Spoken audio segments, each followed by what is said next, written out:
अस्सलाम वालेकुम स्टूडेंट्स। हमारे पास हम यूनिट 21 पढ़ेंगे फिज़िक्स पार्ट 2 का, जो हमारे पास है न्यूक्लियर फिज़िक्स। ये चैप्टर हमारे पास एमडी कैट ई कैट के हवाले से काफ़ी ज़्यादा इम्पोर्टेंट भी है।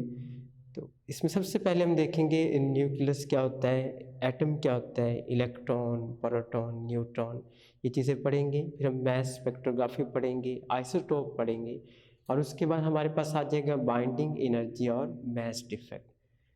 तो एटम क्या होता है, हर चीज़ जो है every matter is made of atom. और रदरफोर्ड ने फर्दर बताया है कि हमारे पास एटम जो है इसको फर्दर इनसाइड एक डेंस पार्टिकल होता है जिसको न्यूक्लियस का नाम दिया गया, और इसके गिर्द ऑर्बिट में जो चीज़ रिवॉल्व करती है उसको इलेक्ट्रॉन का नाम दिया गया।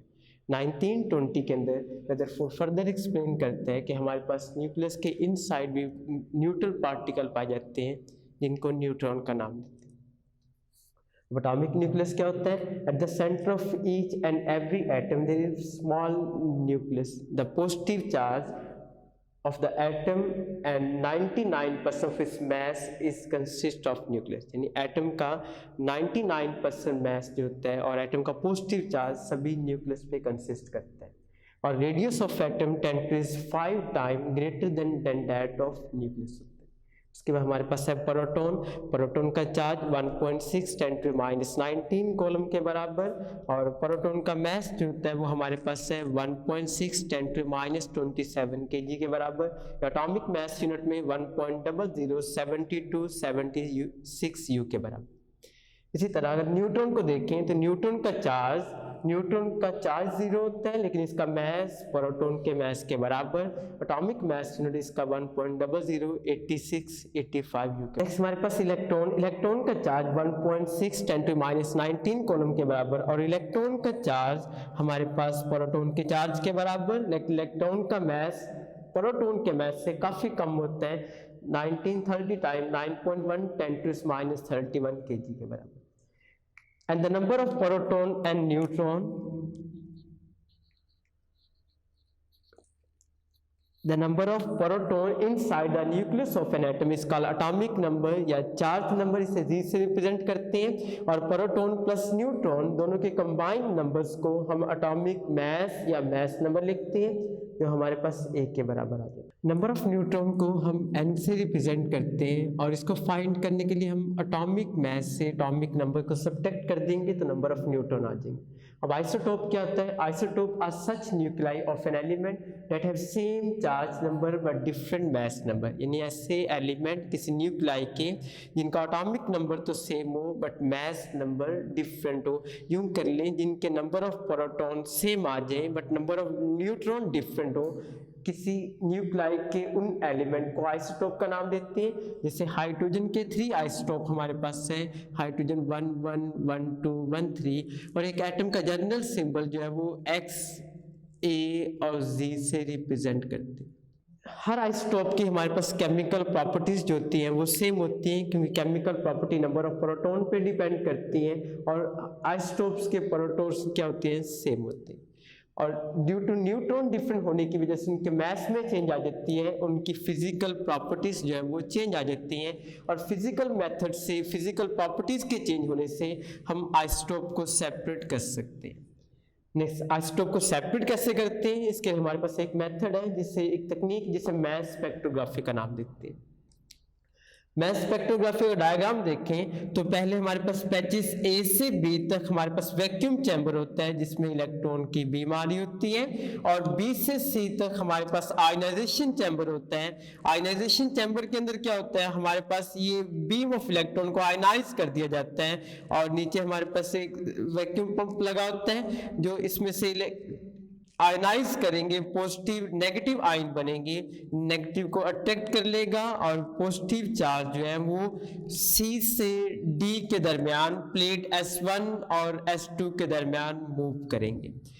प्लेट S1 और S2 के दरमियान इसको बोलते हैं एक्सेलेरेशन चैम्बर या एक्सेलेरेटेड चैम्बर। ये क्या करते हैं, S1 पर भी पॉजिटिव चार्ज है और S2 पर पॉजिटिव चार्ज है, पॉजिटिव से रिपेल होगा, इस वजह से इनकी स्पीड बढ़ जाएगी और S1 से S2 की तरफ मूव करेंगे। S2 के फर्दर बार हम मैग्नेटिक फील्ड अप्लाई करेंगे और मैग्नेटिक फील्ड क्या करेगा, इन चार्ज पार्टिकल को बेंड कर देगा, क्योंकि मैग्नेटिक फोर्स जो है वो डिफ्लेक्टिंग फोर्स है और हैवी पार्टिकल जो है वो ज्यादा रेडियस पे बेंड होंगे, बट लाइट पार्टिकल वो जल्दी बेंड हो जाएंगी। नीचे हमारे पास डिटेक्टर लगा होगा जो इनकी रेशियो की मदद से इनका ग्राफ ड्रा कर लेंगे। अब losing potential energy, gain of kinetic energy, potential energy VE और काइनेटिक एनर्जी 1/2 mv के, यहाँ से वेलोसिटी को सेपरेट कर लिया जो 2VE/m, यहाँ V potential, E charge of electron और m मैस आ जाता है। अब मैग्नेटिक फोर्स डिफ्लेक्टिंग फोर्स है, चार्ज पार्टिकल को बेंड करती है, इनको दायरे में रोटेट करती है और जब दायरे में रोटेट करती है तो सेंट्रीपिटल फोर्स मिलती है। तो बॉडी चार्ज पार्टिकल दायरे में रोटेट किए, बेंड हुए, सेंट्रीपिटल फोर्स चाहिए थी, कौन देती है, मैग्नेटिक फोर्स देती है, BeV/mv²/r। दोनों यहां से हमने मैथ को सेपरेट किया, BER/V, इस इक्वेशन को 1 का नाम दिया था और ये हमारे पास इक्वेशन 2, दोनों को कंपेयर किया, मैथ इक्वेशन 1 को पुट कर दिया, 2 के अंदर वेलोसिटी की वैल्यू पुट कर दी, फर्दर सॉल्व किया, मैथ ये आ गया। हमने देखा कि जितना स्ट्रॉन्ग मैग्नेटिक फील्ड अप्लाई करेंगे उतना बेंडिंग हमारे पास ज्यादा होगी। किधर बेंड होगा, by right hand, by left hand Fleming rules से हम इसको फाइंड आउट कर सकते हैं। नेक्स्ट हमारे पास है mass defect and binding energy. ये ज्यूम किया जाता है कि जितना मुकम्मल बॉडी का मैस होता है उतना ही उसके पार्ट्स को सम करने से मैस आता है, लेकिन जब न्यूक्लियस के केस में देखा गया तो ऐसा हमारे पास नहीं था। ये क्या था, mass of nucleus is always less than total mass of all proton and neutron. In total mess जो न्यूक्लियस का होता है वो हमारे पास प्रोटॉन और न्यूट्रॉन के इंडिविजुअल मैस से कम होता है। इस डिफरेंस आने को नाम देते हैं मैस डिफेक्ट। और जो मिसिंग मैस होता है वो कहां पे चला जाता है, वो एनर्जी फॉर्मेशन में, बॉन्ड बनाने में चला जाता है, जिसे बाइंडिंग एनर्जी का नाम देते हैं। और energy formula del MC square, del M हमारे पास मैस डिफेक्ट आ जाता है, मिसिंग मैस आ जाता है।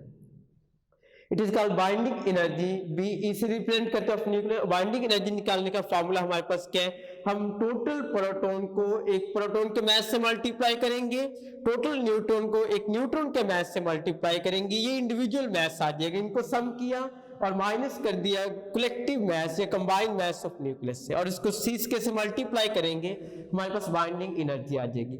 हम एक एग्जांपल सॉल्व करते हैं। फॉर एग्जांपल हमारे पास हम हीलियम का मैस डिफेक्ट निकालना चाहते हैं। हीलियम के दो प्रोटॉन को एक प्रोटॉन के मैस से मल्टीप्लाई किया, ये मैस आ गया, 2 न्यूट्रॉन को एक न्यूट्रॉन के मैस से मल्टीप्लाई किया, ये मैस आ गया, और हीलियम का कलेक्टिव मैस हमारे पास ये होता है। जब इनको सॉल्व किया गया तो मिसिंग मैस जो है वो हमारे पास 0.03034 U के बराबर, यानी इतना हमारे पास इंडिविजुअल मैस ज्यादा था कंबाइंड मैस से, जो कि बाइंडिंग एनर्जी केस में आ जाता है। अब इस मैस को 1 U जो होता है हमारे पास 1.66 10⁻27 kg के बराबर, इसको हमने चेंज कर लिया, बाइंडिंग एनर्जी से मल्टीप्लाई किया तो ये हमारे पास 28.2 mega electron volt binding energy थी। यानी अगर हम न्यूक्लाई को ब्रेक करना चाहते हैं तो हमें इतनी एनर्जी प्रोवाइड करनी पड़ेगी, किसके न्यूक्लाई को, हीलियम के न्यूक्लाई को। तो पीरियोडिक टेबल के अंदर हमारे बहुत ज्यादा एलिमेंट मौजूद है। जब ग्राफ ड्रा किया गया तो हाईएस्ट बाइंडिंग एनर्जी हमारे पास जो है वो फेरस की आ रही थी हमारे पास। ये बेटा हमारे पास आज का लेक्चर था जिसमें हमने देखा कि proton, neutron, electron, atomic nuclei क्या होता है, आइसोटोप्स क्या होती है, मैस स्पेक्ट्रोग्राफी क्या होती है, बाइंडिंग एनर्जी और मैस डिफेक्ट।